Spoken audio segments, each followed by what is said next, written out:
એમની ઘણી બધી યાદો તાજી થઈ છે. આપણી વચ્ચેથી વધુ નથી બોલી શક્યા, પણ એ ન બોલી શક્યા એમાં ઘણું બધું એ કહી ચૂક્યા છે. ત્યારબાદ છે પીપી મકવાણા સાહેબ, એ પણ પોતાનું વક્તવ્ય છે એ 5-10 મિનિટની અંદર રજૂ કરશે.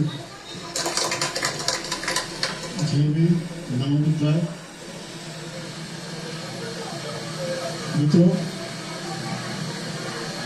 આમ તો જેને આટલા વિદ્વાન માણસો જ્યારે બેઠેલા હોય, જેમ કંઈક બોલવાની વાત આવે, આખું જિંદગી બેન્કિંગમાં કાઢ્યું છે.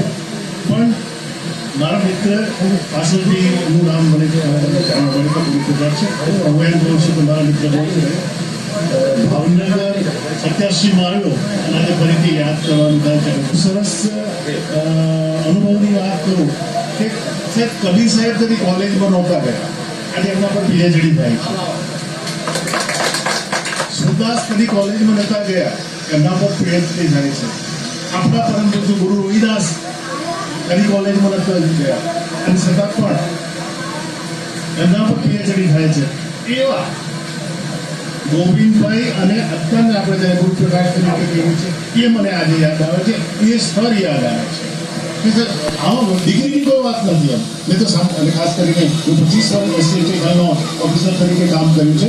તો હું એક કામ જરૂર કરતો કે જો બાબા સાહેબની વાત કરવી હોય તો બાબા સાહેબની ડિગ્રીઓ કેટલી મારે નથી ગણાવી.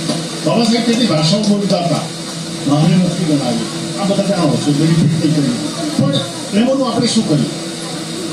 આપણે કદી ડિગ્રી લેવાની કોશિશ કરી? આપણી વાત કે નોકરી લેવી છે એટલે મારાની જે વાતો કરી છે અને એ જે જ્યારે હું કબીરને ભણતો, મારે એમને પાઠ હું તમારી વાત હતી ત્યારે ઓહમ સોહમ ઇન્દ્રા પિંગળાની જ્યારે વાતો થતી ને સાહેબ, તો સાચે મને તો ગળે ઉતરતી હતી કે આ ઓહમ શું છે સોહમ શું છે. સારી વાત કરું ત્યારે તમે મને જે અમુક સમજ હોય તો સમજો. મારી પરીક્ષા આપવાની હતી એટલે મને આ લોકો પેલી જ્ઞાનની જે બધી વાતો કરે ને એ ગળે નથી ઉતરતી. અને એટલે હું બનારસ ગયો, મંદિરમાં રહ્યો, બાકી એક જ હું ફાઇનાન્શિયલ એટલું બધું શબ્દ નહોતો હોટલ દૂર કરાવીને આવું ગયા. પછી તો ગુરુ મહારાજની કૃપા છે કે ઓફિસર બની ગયા પોતે.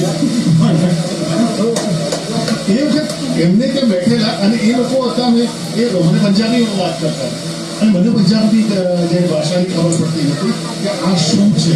અને એ મને ધીરે ધીરે લાગ્યું કે એમની રીતે જે પૃથ્વીની ઉત્પત્તિ પહેલાંથી શ્વાસોશ્વાસની જે ક્રિયાઓ છે ને જે આપણે ઉતરી જવું જોઈએ કે શ્વાસ આવે છે, જાય છે, અને એના ઉપર એનું જે વિવેચન હતું અને એ ખરેખર બહુ સમજવા જેવું. હા, નો ડાઉટ મારી સમજણથી બહાર હતું એ પણ મને. અને એ જ મારી જિંદગીની અંદર જો મેં તકલીફ એટલી હોય કે બેંકની અંદર મારું કામ ટ્રાન્સલેશન કરવાનું હિન્દી ઓફિસર અને મને 30 પેજ સાહેબ ટ્રાન્સલેશન કરવા માટે મળ્યા.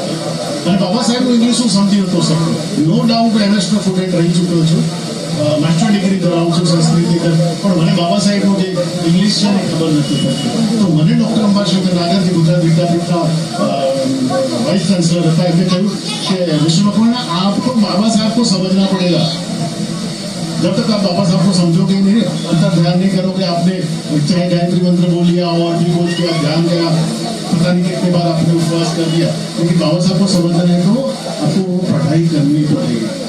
और ये बात मैंने गले उतरी અને બાબા સાહેબનું ટ્રાન્સલેટ કર્યા પછી લાગ્યું કે એ જમાનામાં 1935ની અંદર મનમોહન સિંહ તરીકે ડોક્ટરેટ ડિગ્રી પ્રાપ્ત કરેલી છે એ લોકો દાદા ગુરુજી જે કંઈ લાયા છે એ આટલી તમારે ઇન્ડિયન ઇકોનોમીની અંદર છે એ બાબા સાહેબની વાત છે અત્યારે આવે છે.